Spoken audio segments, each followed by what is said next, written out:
आपको मैं हूं आपके साथ सुमित शर्मा। चुनावी साल में वादों और दावों का बाजार सज गया है और जनता भी राजनीतिक दलों के इन दावों और वादों को गर्मा गर्म चाय की चुस्की के साथ परख रही है। न्यूज़ 18 की टीम भी मंडला के निवास में ऐसे ही एक चाय के स्टॉल पर पहुंची। आइए आपको दिखाते हैं।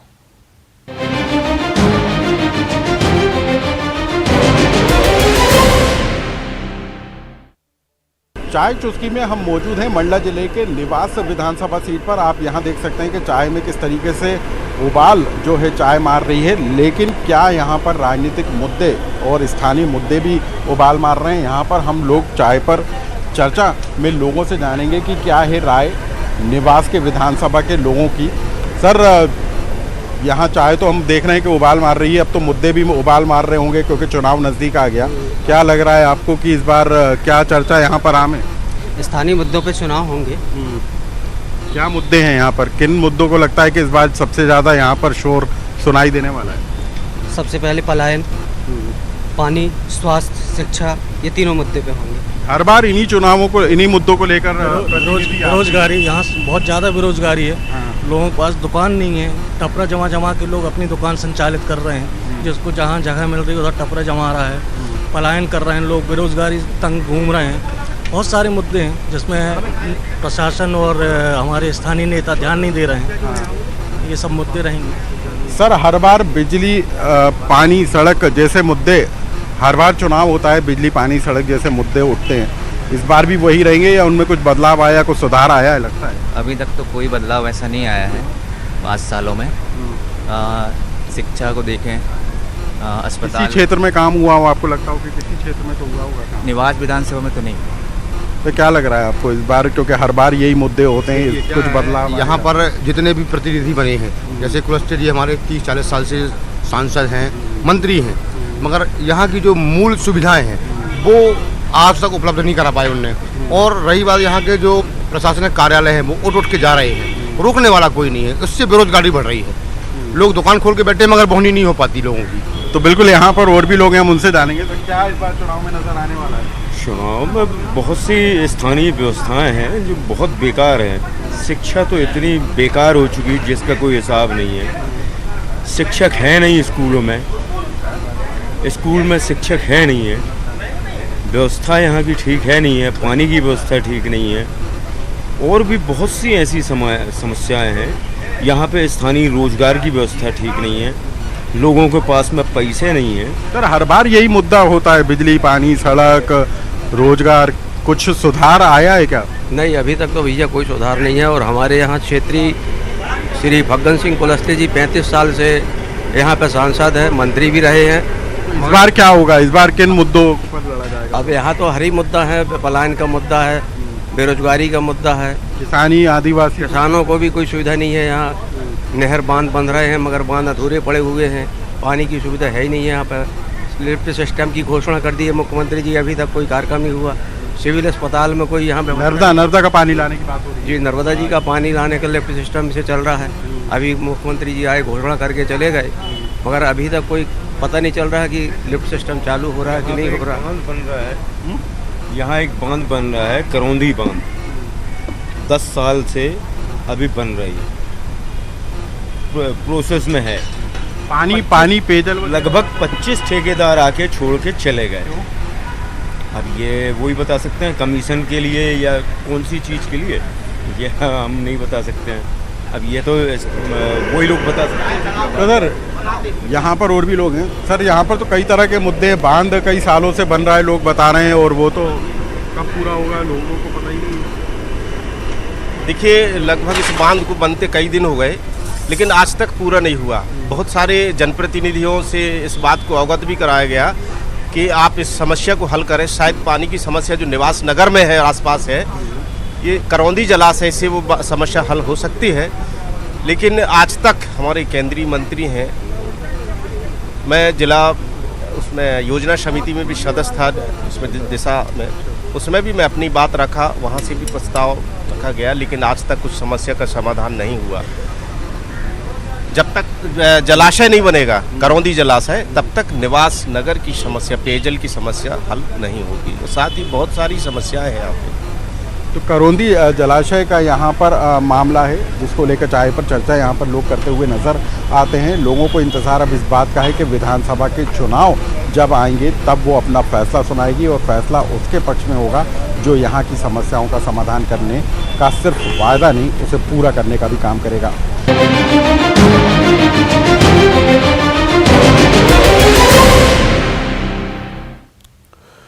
और आइए अब देखते हैं 5 बजे की 5 बड़ी खबरें। सबसे पहली खबर रायपुर से। प्रदेश में जारी जूनियर डॉक्टर्स की हड़ताल के बीच सरकार ने उनका स्टाइपेंड बढ़ा दिया है, जिसके बाद अब देखना है कि जूनियर डॉक्टर हड़ताल खत्म करेंगे या नहीं करेंगे। पीएम मोदी के प्रस्तावित रायपुर दौरे के बारे में भी आपको हम बताएंगे। पशुपालकों को सीएम भूपेश बघेल ने सौगात दी है। गोधन न्याय योजना के हितग्राहियों के खातों में राशि ट्रांसफर की है। बलरामपुर में न्यूज 18 की खबर का बड़ा असर हुआ।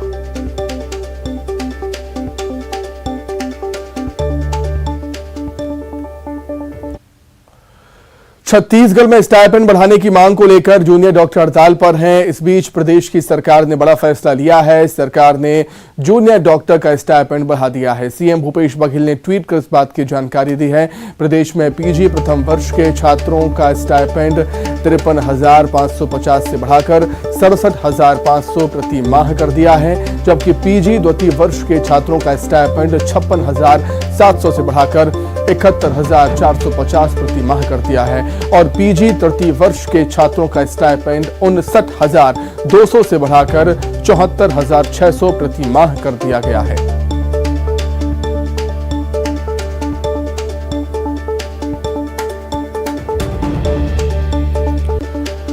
तो जूनियर डॉक्टर लगातार स्टाइपेंड बढ़ाने की मांग कर रहे थे, हड़ताल पर थे, जिससे मरीजों को काफी परेशानियों का सामना करना पड़ रहा था।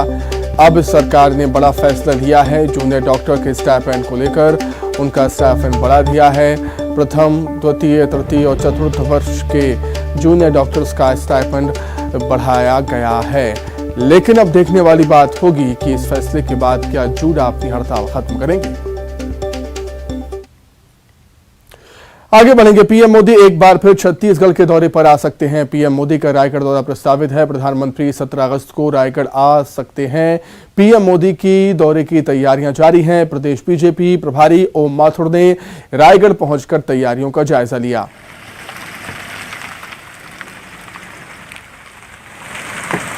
कुल मिलाकर के ये दौरा हमारा संगठनात्मक दौरा है और इस क्षेत्र में हमारा कोर कमेटी जो विधानसभा है उनकी मीटिंगें नहीं हुई थी, तो एक तो वो कार्यक्रम था। फिर जिले की बैठक मेरी ये नहीं हुई थी तो जिले की बैठक थी, उसके साथ यहाँ के प्रमुख लोगों के साथ बैठना था और इसके साथ साथ आदरणीय प्रधानमंत्री जी की तारीख हमको मिलने वाली है इसी महीने में, उसके नाते यहाँ मैदान देखना, व्यवस्था देखना, कुल मिला करके चुनावी तैयारी के नाते ये बैठक। देखिए, भारतीय जनता पार्टी हर चुनाव को चाहे छोटा हो या बड़ा हो चुनौती मान करके लेती है और हम चुनाव की दिनों से पहले हम तैयारी नहीं करते। एक चुनाव खत्म होते हम अगले चुनाव की तैयारी में लग जाते हैं। आइए अब सीधे रुख करेंगे जतारा का, जहां पर CM Shivraj Singh Chouhan road show कर रहे हैं। ये तस्वीरें सीधे टीकमगढ़ के जतारा से आप लाइव देख रहे हैं, जहां पर CM Shivraj Singh Chouhan road show यहां पर कर रहे हैं। विकास पर्व के दौरान सीएम शिवराज टीकमगढ़ के जतारा पहुंचे हुए हैं आज और उनका रोड शो शुरू हो चुका है। बड़ी संख्या में बीजेपी के कार्यकर्ता पहुंचे हुए हैं इस रोड शो में शामिल होने के लिए।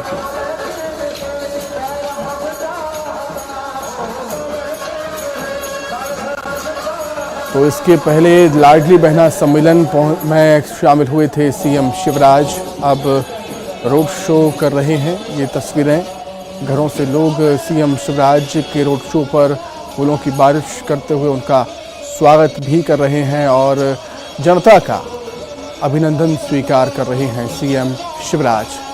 सरकार विकास पर्व मना रही है पूरे प्रदेश में और इसकी कमान संभाल रखी है खुद सीएम शिवराज ने। हर जिले में जाकर सीएम शिवराज रोड शो कर रहे हैं। विकास पर्व के दौरान जनता के बीच पहुंच रहे हैं उनकी समस्याओं को जान रहे हैं, उनका निराकरण भी कर रहे हैं। और लाडली बहना सम्मेलन भी होता है। जिस जिले में सीएम शिवराज सिंह चौहान जाते हैं, वहां पर लाडली बहनों से उनका संवाद वहां पर होता है। एमपी बीजेपी सरकार की महत्वाकांक्षी योजना लाडली बहना योजना और रोड शो के जरिए भी जनता तक पहुंचने की कोशिश बीजेपी सरकार की। चुनाव नजदीक है, विकास पर्व मना रही है बीजेपी। और विकास पर्व के दौरान मध्य प्रदेश में बीजेपी सरकार के शासनकाल में जो विकास हुए हैं, उनकी जानकारी जनता को देने की कोशिश है सरकार की। और इसकी जिम्मेदारी खुद सीएम शिवराज संभाले हुए हैं।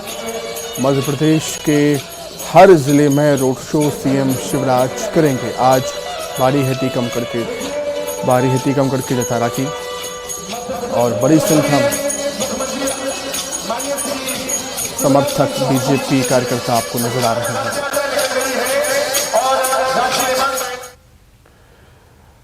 चलिए आगे बढ़ते हैं। एक बार फिर से बात करेंगे छत्तीसगढ़ की, जहां पर पशुपालकों को सीएम भूपेश बघेल ने सौगात दी है। गोधन न्याय योजना के तहत हितग्राहियों के खाते में 15 करोड़ से ज्यादा की राशि ट्रांसफर की है सीएम ने, जिसमें पशुपालक किसानों को 5 करोड़ 60 लाख रुपए, गौठान समितियों को और महिला स्व सहायता समूहों को 9 करोड़ 69 लाख रुपए।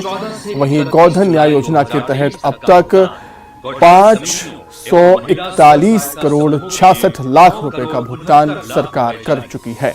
एवं 71,127 गोबर संग्राहकों को 5 करोड़ 60 लाख रुपए के साथ 41,000। उधर बलरामपुर में न्यूज 18 की खबर का बड़ा असर हुआ। यहां कोयली डामर गांव में जन्म से 5 साल के बाद बच्चे विकलांग हो रहे हैं।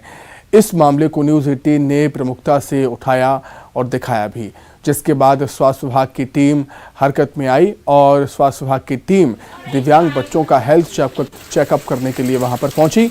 बच्चों के घर पहुंचकर उनका मेडिकल चेकअप किया गया।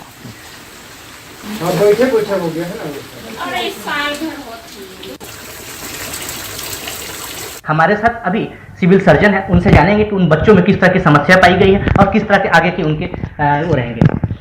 देखिए, जिला प्रशासन माननीय कलेक्टर महोदय और सीओ मैडम के निर्देशानुसार डॉक्टरों की टीम, जिस समय doctor Rawat Sharma civil surgeon और सीएमएचओ साहब और डॉक्टरों की टीम, हम लोग खड़िया डामर यहाँ जो 15 किलोमीटर दूर है, न्यूज 18 की टीम न्यूज आने के बाद हम लोग पहुँचे। हम लोग बरसते पानी में और मेड़ों से होते हुए गाँव में हम लोग पैदल पहुँचे, पूरी जाँच किया और हमें जांच में पता चला जो 3 बच्चे थे उसमें 2 बच्चे एक ही परिवार के थे, एक ही घर में थे। उनको जन्म के बाद ही विकलांगता होने लग गया और हमने डायग्नोस किया कि उनको सेरेब्रल पॉल्सी सीपी है और एमआर है, जो कि काफ़ी दिनों से कोई ट्रीटमेंट न मिल जाने के कारण और उनको डिफॉर्मिटी भी डेवलप हो गई है। एक बच्चा और भी था जो जांच किया गया, जिसमें उसको मस्कुलर डिस्ट्रॉफी का संकेत होना पाया गया। तीनों बच्चों को जिस जांच के पश्चात हमें और जांच और डायग्नोसिस हो सकता मस्कुलर बायोप्सी के लिए भी हमें मेडिकल का रायपुर भेजना प्रपोज किया गया है और हम लोग ने उनको रिहेबिलिटेशन के लिए मेडिकल ट्रीटमेंट के लिए प्लान बना रखा है। और बाकी 2 बच्चों को हमें लगता है फिजियोथेरेपी और जो जिस तरीके से उनको और भी तरीके से ट्रेनिंग दी जाएगी, काफ़ी सुधार होने की उम्मीद हम रखते हैं। ये थे हमारे साथ सिविल सर्जन जिला चिकित्सालय के, जो बच्चों की ट्रीटमेंट कर रहे हैं, जो जाँच कर रहे हैं, सूरज कुमार गुप्ता, न्यूज 18 बलरामपुर। चलिए बात कर लेते हैं मौसम की। छत्तीसगढ़ में बारिश का दौर जारी है। प्रदेश के कई जिलों में भारी बारिश हो रही है। रायपुर भी पानी है। प्रदेश में कई जगहों पर बारिश और गरज चमक के साथ बिजली गिरने की संभावना जताई गई। सरगुजा संभाग, बिलासपुर संभाग, रायपुर के कई हिस्सों में बारिश जारी है।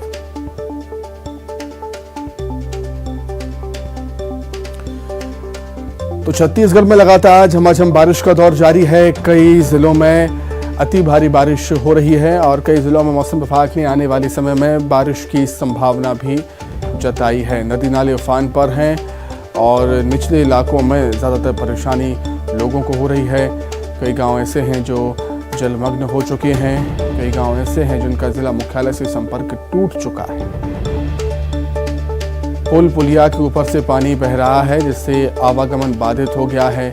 लोग एक जगह से दूसरे जगह पर नहीं जा पा रहे हैं। शाजापुर से खबर, जहां एक्सीडेंट का लाइव वीडियो वायरल हो रहा है। बेकाबू ट्रक ने कई वाहनों को अपनी चपेट में ले लिया। ट्रक के पीछे चल रहे कार सवार ने इसका वीडियो बनाया था। मक्सी के थाना क्षेत्र का ये पूरा मामला, और ये वीडियो आप बड़ी स्क्रीन पर देख सकते हैं किस तरीके से जो ट्रक है वो कई वाहनों को अपनी चपेट में ले रहा है, और ट्रक के पीछे चल रहे कार सवार ने इसका वीडियो बनाया था। और ये वीडियो काफी तेजी से सोशल मीडिया पर वायरल हो रहा है। तेज रफ्तार ट्रक ने कई वाहनों को अपनी चपेट में लिया है। शाजापुर का ये वीडियो बताया जाता है।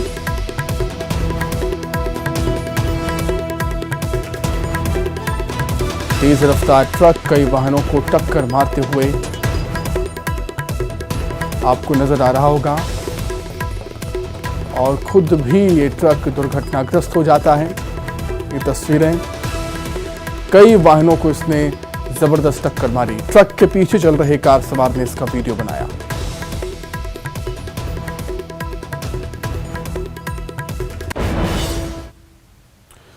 देवास से बड़ी खबर, राम मंदिर को लेकर निजी स्कूल के टीचर का विवादित बयान सामने आया है। शिक्षक बोले हैं राम मंदिर बनाना वेस्ट ऑफ टाइम है। छात्रों ने शिक्षकों के सामने ही फिर जय श्री राम के नारे लगा दिए। मौके पर शिक्षिका ने छात्र को तमाचा मार दिया। छात्रों और हिंदू संगठन ने स्कूल में फिर जमकर हंगामा कर दिया। स्कूल के डायरेक्टर ने माना है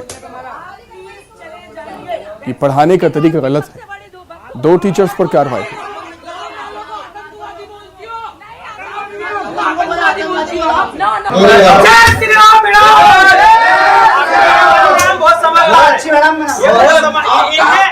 अच्छे से समझाया, बहुत बहुत धन्यवाद।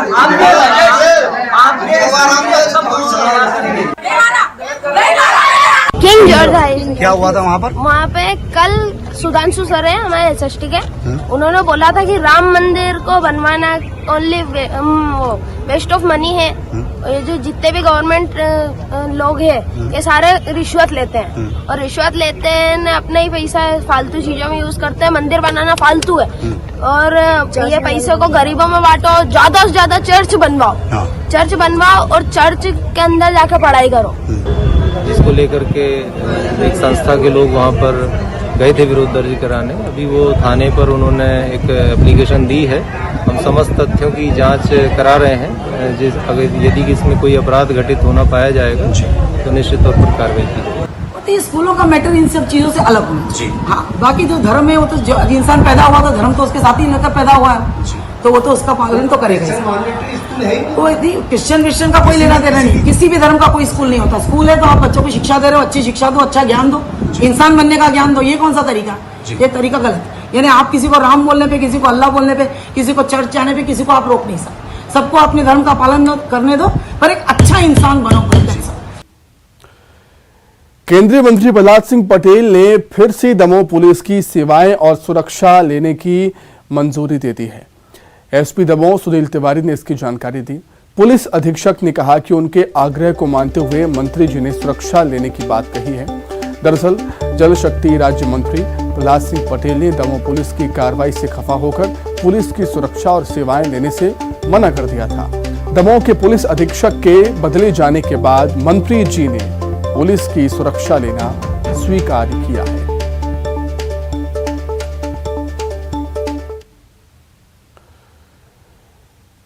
इसी के साथ ही 5 की आंच में फिलहाल इतना ही। नमस्कार।